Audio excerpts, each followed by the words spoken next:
For the most part, I've just been running a stock chassis, stock engine right now. We've been adding some new stuff like Whoa, whoa, whoa, whoa, whoa, Justin, you want me to believe I could have the same bike? I'm looking for a bike, man. For only 10 grand, I could have the bike that won the Paris Supercross. Oh, he said for the most part, chassis and engine is completely stock. For the most part. Look, that's probably the exact same thing. Right there. And then let's go down to engine specs. Oh man, that thing looks beautiful. Besides stickers, that is Justin Barcia's bike right there. Yes! Oh, and maybe some suspension, but suspension doesn't help anyway. We all know that. And engine type. Oh, 449cc liquid cooled, 4 titanium valves, compression ratio 13:1. Oh my god, that is the same motorcycle. I'm sold. I'm going down to my nearest dealer. Show me the dyno charts. Sometimes I crack myself up. If you get the impression that I'm being sarcastic, it's because I am. If there's one thing I've learned in my 25 plus years of racing is you don't believe interviews. You don't believe what you hear right away from the inside the circle of racing, especially when it's about bikes, etc., teams. Everyone is trying to get one up on each other, and they're giving you false information. They'll give you little tidbits, but they won't give you the entire map per se. Or story. If you've watched any of my videos, I go over how mental this sport is, even at a local level.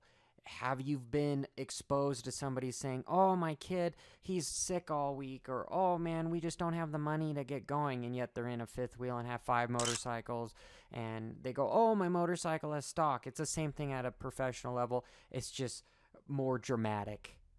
I've been to races where I've asked teams, hey, what air pressure are you running? Hey, what's your chain slack? Hey, what sort of gas are you mixing it with pump and blah, blah, blah, blah, blah. And 9 out of 10 times, they give me some BS story of, oh yeah, we're running 30 pounds of pressure. When they're running, tubeless tires. Come on, guys, let's be real. Tell me the truth. And for everyone out there that wants to just watch the race, I will post the links in my description so you guys can do just that and watch the race. And before everyone just goes, I've got something against Barcia, look at this sick knack, dude. That knack right there is on point. Amen, Barcia. I wish I could do that. And before it just seems like I'm ganging up, it's all the teams. All of them, even Bullfrog Smart Top Honda was saying that they swapped for a stock motor. Do I outright just don't believe them that it's stock? Well, it probably has the same serial numbers that come stock from Honda for the cases in the cylinder, etc. But do I think that it's actually the same as that comes from the manufacturer? No, I don't.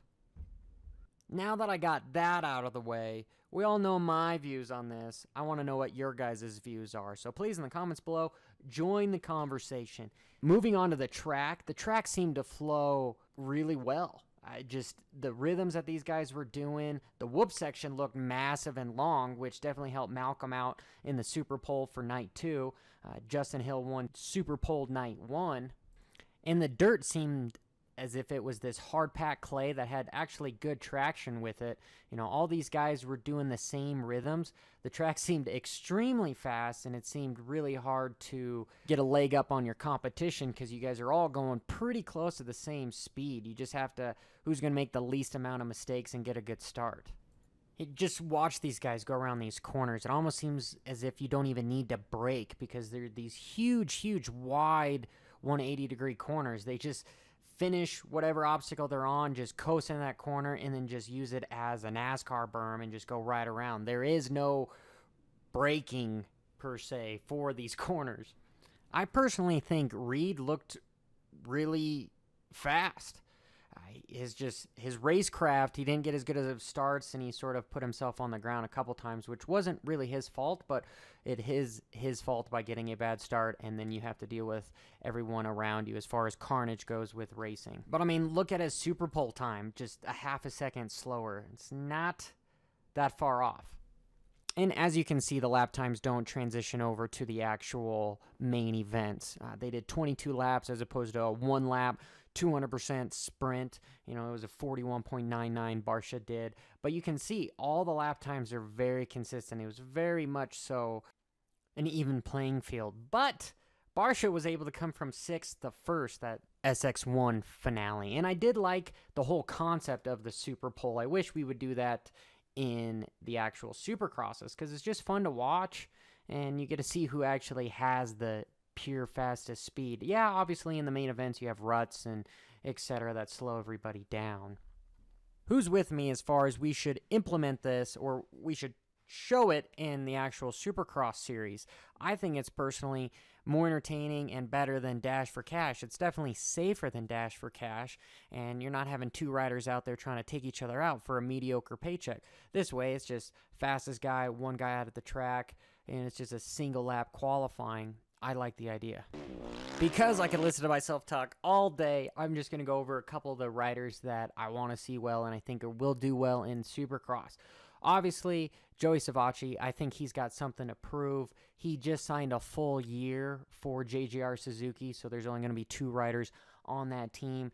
It was originally just going to be for some of the European Supercrosses, but they officially signed him, and I think he has a big chip on his shoulder for Monster Energy Kawasaki. Even though he signed a 1-year deal, he did, in fact, help them and Tomac win $1 million.